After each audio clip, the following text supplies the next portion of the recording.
After listening to Viet and Eldad, I've been sitting on my chair trying to figure out how do I lower my voice a few octaves. Apparently I didn't succeed.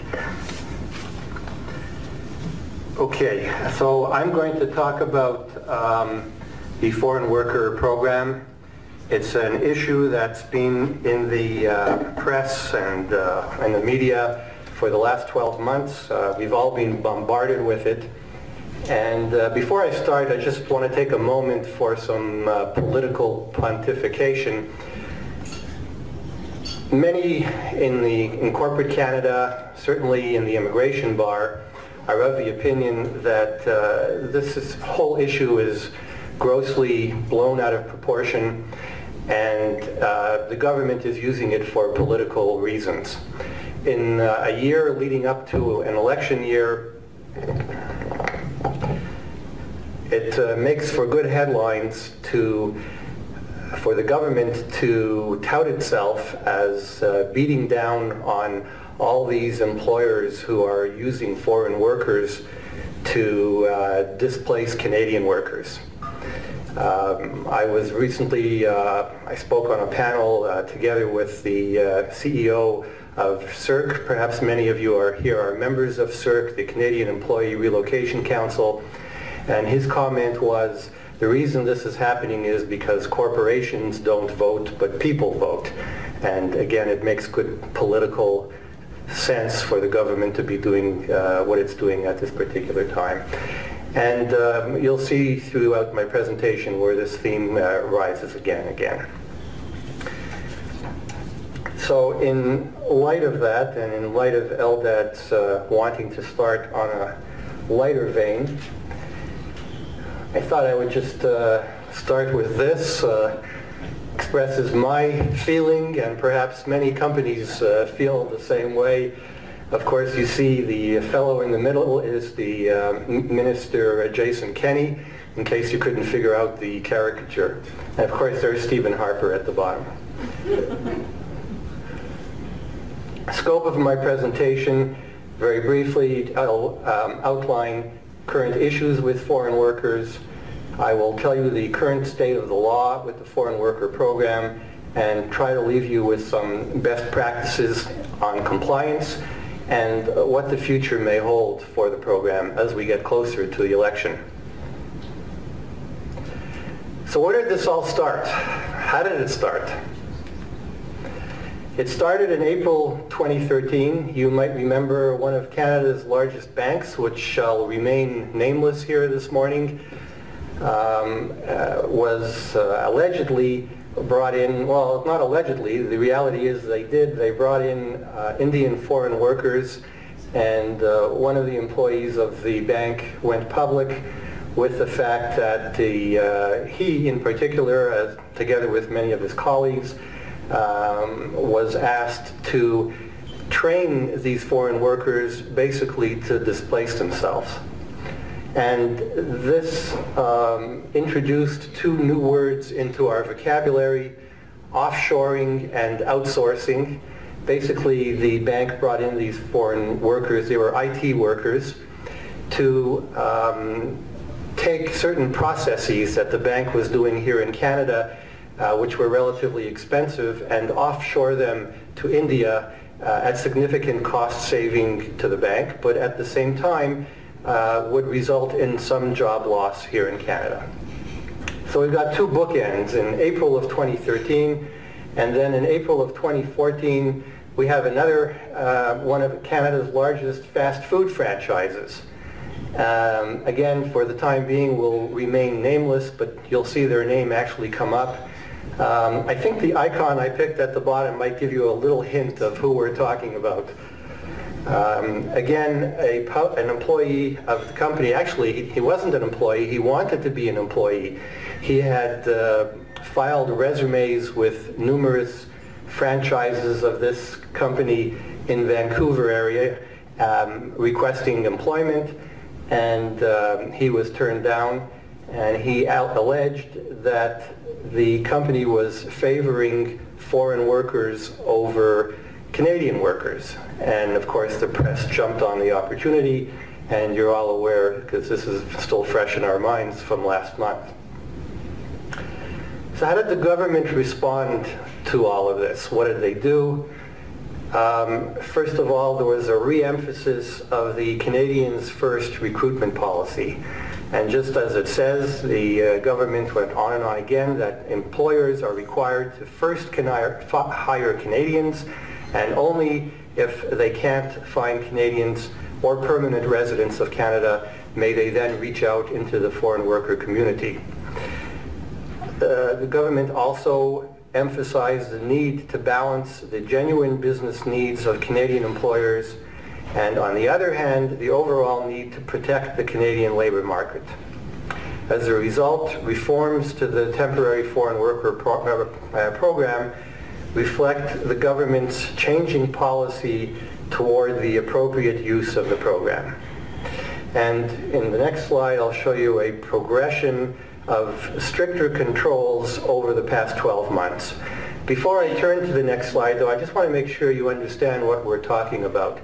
The Temporary Foreign Worker Program is a very broad program, and it's comprised of many sub-programs within the Temporary Foreign Worker Program. We are focusing here, and the focus of attention has been all along, on one component, namely the labor market opinion component. If I use the acronym LMO, how many of you would know what I'm talking about? Okay.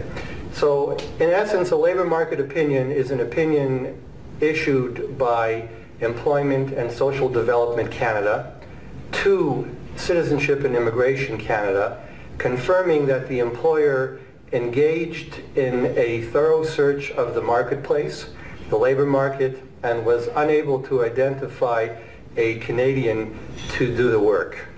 The search of the labor market generally entails advertising and other means available to the employer to find a Canadian. So the allegation, now that program, that labor market opinion program, has a high-skilled component and a low-skilled component. The issue that we've been seeing in the food industry and some of the other issues all relate to the low-skilled component.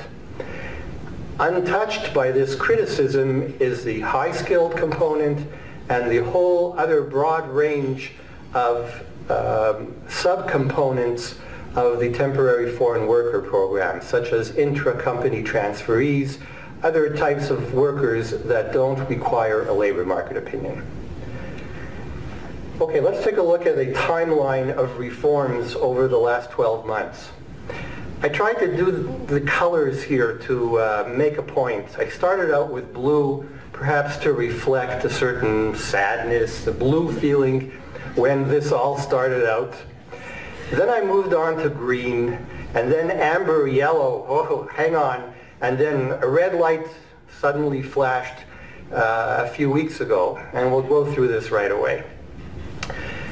It all began in response to that major bank kerfuffle in April of 2013, and the government suspended what was in place at the time, certain flexibility that the labor market opinion program had, such as there was an accelerated labor market opinion process which they suspended. There was a certain flexibility in the wage that could be offered to the foreign worker, which was also suspended. Then in July of 2013, there were more regulatory changes resulting in more stringent requirements for recruitment, so that previously one had to advertise for 2 weeks in what is called the government job bank. In July of 2013, they increased the requirements to 4 weeks and to 3 media. It wasn't sufficient to advertise in the government job bank, but one had to advertise, the employer had to advertise in 2 other places, such as websites, publications. In general, there was a tightening up to make it more difficult. In December 2013, the government never sleeps, because this was on New Year's Eve, no less. The government introduced some very, very harsh regulatory changes, including warrantless on-site inspections, severe penalties for being non-compliant, and an increase in the compliance history. In other words, previously, the employer had to maintain records for 2 years, and the government could go back 2 years. That is now 6 years. Now, finally, to my red light zone. A few weeks ago, actually, the government imposed a moratorium on all labor market opinions in the food services industry. That was in reaction to that company that has the clown as its mascot. And it was across the board, not only for fast food chains, but restaurants, and it had a chilling effect on the food services industry. There are restaurants, probably in this very hotel, that rely on foreign chefs and cooks. Some have specialty training, background, cultural background, which they simply can't find in the Canadian labor market. So many have taken the position that the government has simply hit a fly on the head with a sledgehammer with the moratorium that was imposed. The bottom of the slide, you see my predictions for this coming summer and beyond as we get into the election year. I think we're going to see a tightening of policy above and beyond the labor market opinion component. It's going to spill over into intra-company transferees and other stricter enforcement. Let me just tell you now, a summary of where we stand. What is the current state of the law for any of you who would be so crazy now as to contemplate to bring in a foreign worker? First of all, there's a new processing fee of $275 for each request, which was never in place until this past summer. New recruitment requirements include an increase from 1 to 3 media advertising, as I had mentioned before, an increase of duration from 2 to 4 weeks, and some recruitment must remain posted until the labor market opinion is actually issued, which can be as long as 2 to 3 months. In the past, one could place a foreign language requirement on a job offer to a foreign worker. That's no longer the case, with certain exceptions.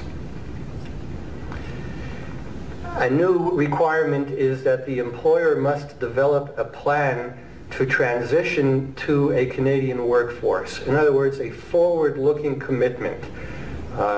Employment Canada, Service Canada, as it's also known, is looking for a written long-range plan from employers who now wish to take advantage of the LMO process.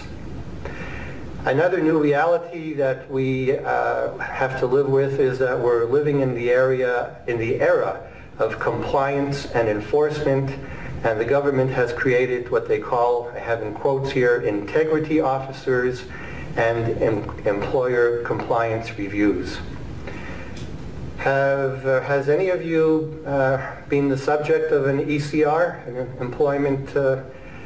employer compliance review? Good, you're lucky. I have a number of clients who are going through the process, and let me assure you, it's no fun.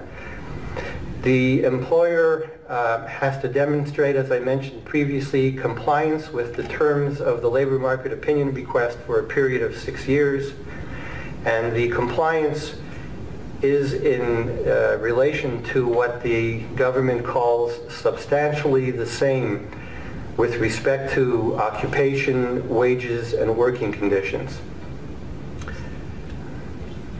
Government has the power to conduct warrantless inspections, to interview employees. They can walk in anytime and not only interview the foreign worker, but other employees, and they can compel production of documents. Very draconian legislation. Non-compliant employers are subject to a 2-year ban from using the temporary foreign worker program and will have their names published on a public blacklist. In the next slide, I'm going to share with you the current blacklist, which is published on the government's website. And at the bottom left, you will be able to see who that fast food chain is if you haven't guessed yet. There they are for everyone to see. And you can see the penalties that were imposed on these companies. Labor market opinions were suspended, revoked, etc. Now, I'd like to point out to you, because I started out in defense of corporate Canada, when it says McDonald's restaurant, it shows the legal name of the franchisee. So this was one franchisee who owned 3 franchises in the Victoria area. And indeed, he perhaps took advantage of the program. He was underpaying his employees and certain other activities that he engaged in, which was found offensive by Service Canada.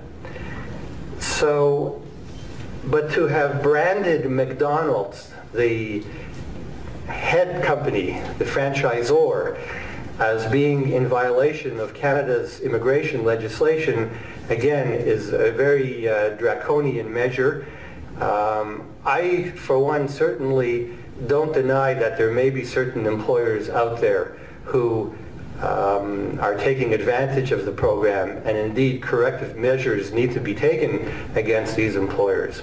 But what the government did was suspended any assistance to the entire food services industry. And as I mentioned before, it has had a severe effect across the board on restaurants and all entities that are involved with food services. The risks of non-compliance. There are legal risks, prosecution resulting in fines and or imprisonment. Reputational. I don't have to repeat that. We've seen that in the case of McDonald's. There's a compromise of the brand and the image resulting from posting the company on the government website. Operationally, companies are affected by being precluded from accessing the temporary foreign worker program in the future, and revocation of existing labor market opinions and or work permits. There are financial risks and ramifications. Clearly, there's a loss of revenue from interrupted business operations resulting from the inability to bring in new foreign workers and the loss of existing foreign workers if a work permit is revoked. Some best practices. It's critical in this new era in which we are living that employers develop a compliance program that is evolving to capture the new regulatory and policy changes, because there will be more to come for sure. I think within your organizations you need to designate a clear allocation of responsibility for immigration compliance. Someone who's trained and knows what they're doing and is going to be responsible. One of the duties of that individual will be to monitor job titles, duties, wages, and report to the government any promotions or changes. The company needs to implement a document retention and tracking strategy to permit delivery of proof of compliance if and when called upon. Doesn't look good when the government knocks on the door and says, we want to have records X, Y, Z by next Wednesday, and you have no way of pulling out those records. And finally, to implement a quarterly or semi-annual internal immigration review. Critical. To conclude, what the future may hold, there will clearly be, as we get closer to the election, implementation of additional policies to discourage the use of the temporary foreign worker program, especially for low-skilled workers. There was a meeting approximately a week ago where Minister Kenny was a guest speaker, and he floated a couple of ideas, such as establishing what he called a wage floor, requiring employers to pay foreign workers higher wages than Canadians. And another idea he floated is increasing applications from the current application fees from the current $275 to amounts in excess of $2,000. Also, as I mentioned previously, I think the future holds expanding enforcement policies beyond the labor market opinions stream of the temporary foreign worker program to other streams such as the intercompany transferees and other labor market opinion exempt categories. Thank you for listening. I think I'm a couple of minutes late. Enjoy your break, and if you are faced with a compliance review, read the coffee cup what to do.